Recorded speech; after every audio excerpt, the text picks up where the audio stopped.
Hi, welcome to this training on Endoxa Learning. I'm Julian Plumley and I'm going to explain what Endoxa Learning is and how to use it. The objective is to deliver critical thinking as an academic skill in higher education in a standardized way. So what is Endoxa Learning? It is an argument mapping platform. That means it displays reasoning and arguments as diagrams rather than as prose. And what does Endoxa Learning do? Well, firstly, it trains students in critical thinking, and then it provides a platform for students to think critically. So first, let's look at how to sign in to Endoxa Learning. You will receive an automated email from Endoxa Learning, which looks like this. You just need to click where it says Sign Up Here. This will take you to the sign up page. Your name and email will be filled in. You only need to add a password and click on the terms and conditions and then click Sign Up.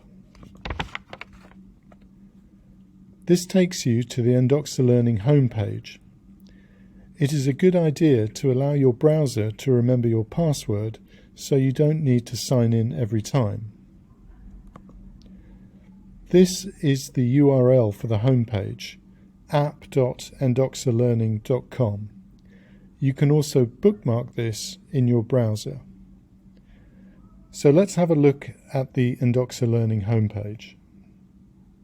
On the homepage, you click on the critical thinking icon to start the training. The assignments icon and the dashboard are used to create assignments for students. We will cover these in a separate video. So let's have a look at the training. The training has 4 sections: Introduction, Critical Thinking Skills Training, Critical Thinking Values, and Skills Practice. The training builds on itself, so it should be tackled in order, left to right and top to bottom. In this video, I'm going to look at some of the introductory lessons and leave you to do the rest in your own time. Let's begin by clicking Start Here.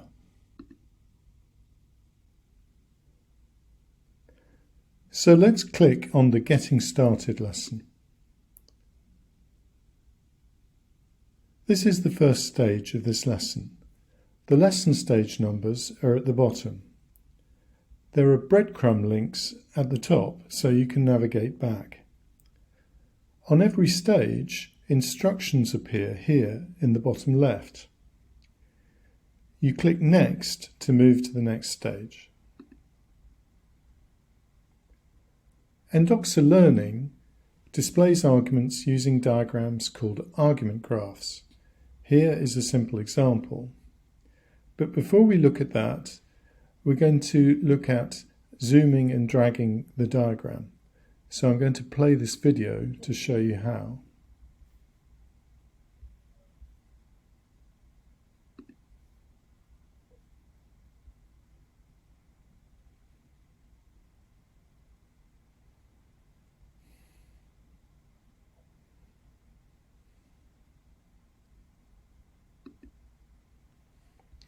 So make sure you know how to move the diagram by clicking and dragging, and zoom it using a mouse wheel, or you can use these little buttons down here, and this button will return it to how it was.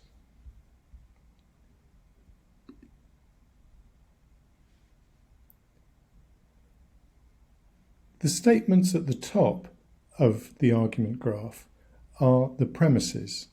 The statement at the bottom is the conclusion. The argument runs from top to bottom, from premises to conclusion, following the arrows. The box in the middle is called an argument type, and that will be explained later in the training lessons. That's all you need to know for now. Everything else is explained later on in the training. Click on the Back to Lesson menu to go back to the lessons. So now we'll look at what critical thinking is. I'm going to click on the lesson, What is Critical Thinking? Here is a popular definition from the philosopher Robert Ennis. Critical thinking is reasonable reflective thinking that is focused on deciding what to believe or do. The key words here are reasonable and reflective. So what do they mean? Being reasonable means we have to be able to give reasons for what we believe and what we decide to do. That is, we can make an argument for them. Being reflective means we actively think things through for ourselves and raise questions and find information rather than learning passively.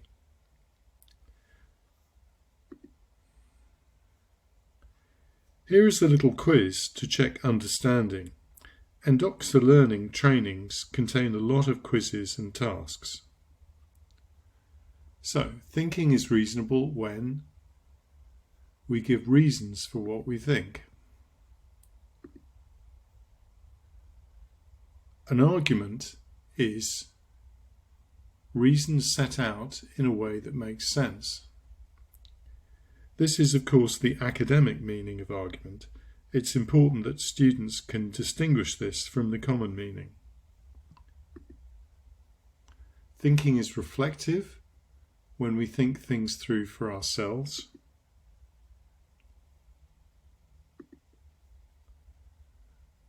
And the following behaviours, which are reflective, well, in fact, all of them are.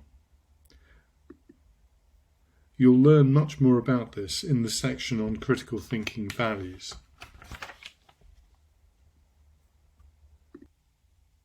When do we need to use critical thinking? When more than one answer is possible and we have to argue for our point of view. This is an important point.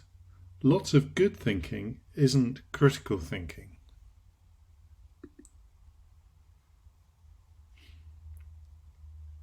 Critical thinking is essentially a process of working out what to believe or what to do and laying out your reasons for it. In an academic context, if the examiner knows the correct answer, then the question doesn't involve critical thinking. If the question allows the student to argue for their point of view, then it requires critical thinking. The rest of the lesson is a series of quiz questions. I'll do the first one and leave the rest for you to do in your own time. So, is this argument reasonable? Spiders have 8 legs, tarantulas are spiders. The conclusion is tarantulas have 8 legs. That certainly looks reasonable.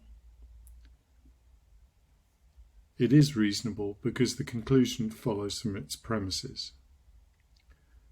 So please try the rest of the quiz stages in your own time. The last part of the introduction I'm going to go through is why we use diagrams. Critical thinking is about understanding and making arguments. Arguments are normally expressed as prose. So why should we use diagrams? Let's use an argument graph to see why.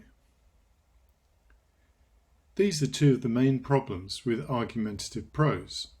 Firstly, it's hard to find the argument. And secondly, prose is linear, but arguments are generally branched.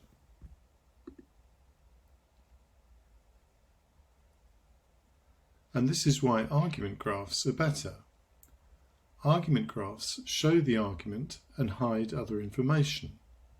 I can click on the brain icon to make that other information visible in this right-hand panel.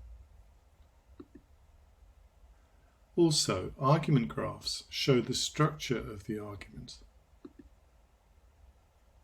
This is an example of dual coding, conveying information both verbally and non-verbally. You can read about all about this on our website following this link. Putting the problem and solution together gives the conclusion that switching from prose to argument graphs makes arguments easier to understand and create.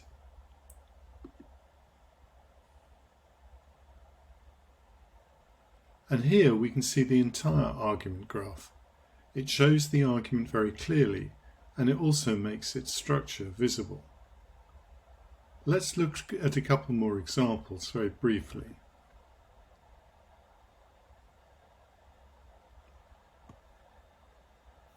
In this example, we have a source. This is an argument in prose, and you can see how long it is. The whole of this argument has been summarized in this short argument graph, and all the information that's not part of the argument can be reached by clicking these brain icons.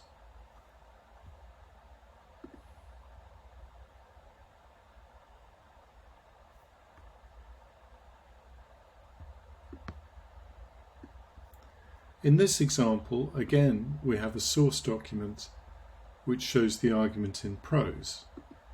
And what the diagram shows is the structure of the argument. You can see very clearly it has two branches.